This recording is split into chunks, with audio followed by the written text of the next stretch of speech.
Hey YouTube, here's a classic I'd like to show you. It's a 78 Chevy C20, or G20, I'm sorry. So that makes it a light 3/4 ton sport van.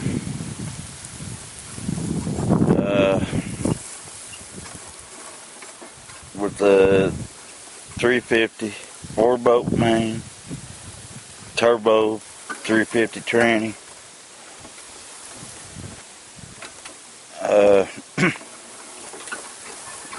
Lady where I got my wheelchair at Box Medical was the secretary, and she knew I didn't have any way of hauling the chair around after I got it. So her and her husband talked, and they just had this one sitting in storage. And so we went and hauled it home from the storage, and the motor was locked up on it when we got it. I've put those seats in it since. I'll tell you about the rear end here in a minute. There's a gasket for it laying here in the sun, getting runt. Anyway, we hauled it back, got the motor running, and it's got this, I don't know if you can see it or not. I'll back up here a little bit. Try not to get stuck.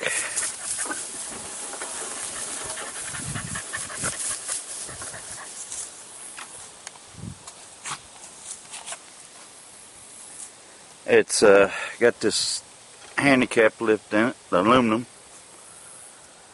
It's not as heavy as the newer ones.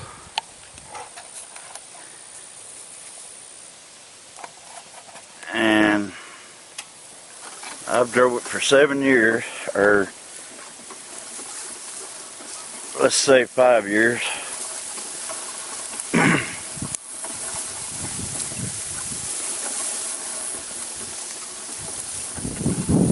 And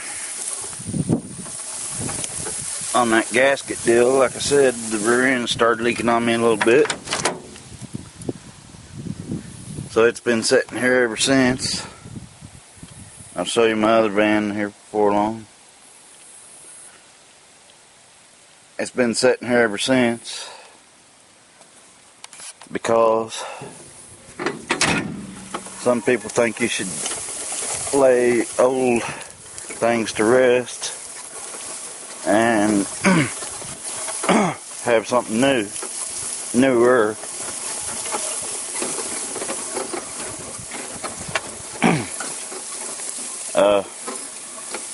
Motor run good and done me good. Never hardly had put any oil in it or anything.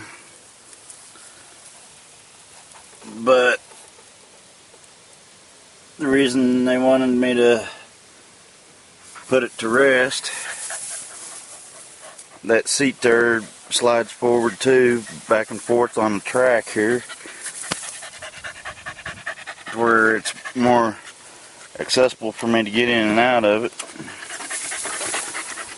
And it's got a sliding door, which my other van's got swinging doors on the side where the lift is.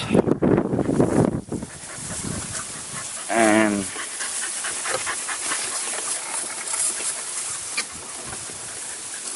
this one's easier because it's got a mechanism on it that you can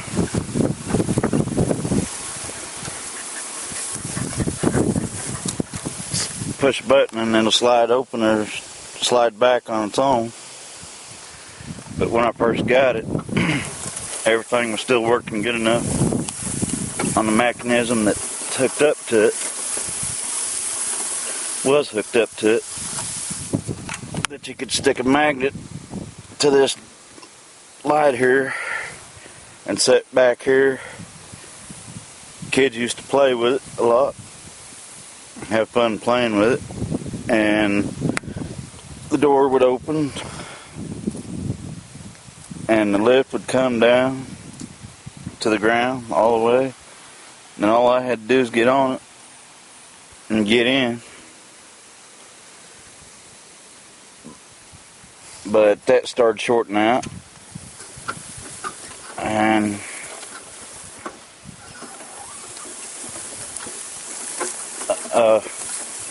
so it had to be bypassed. But anyway, after I got out of it, all I had to do is do the same thing and it would all close up. But I showed you the wires over there a while ago. Before we got it, I don't know if somebody had a grudge or what, but they had just cut every wire under the dash. So there's not very many wiring technicians in the family. So I guess they thought maybe I ought to do away with it and let her sit. She's been a good one. I do appreciate the lady giving it to me. I won't mention her name. But anyway, it's been a blessing. Same as the chair. She's the one that encouraged that and pushed that until it got worked out. I just don't know. I guess I'm too good on older stuff. I like older stuff myself. And that is a classic.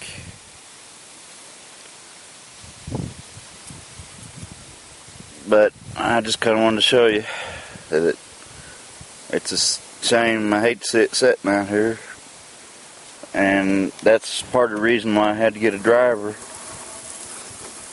I'll show you it later, but my other van's got swinging doors, and with that lift, it's real hard to reach around that lift to open the side doors to get out. Plus all the clutch, or all the gas and the brake pedal is a lot harder to push on it for me. So I wonder if we ought to just fix that one back up. Don't know if it's still running or not, but well, I'd like to see it running again. But anyway, I'm not going to push the time too far. I'll talk more about it when I show you the other van. Thanks for watching.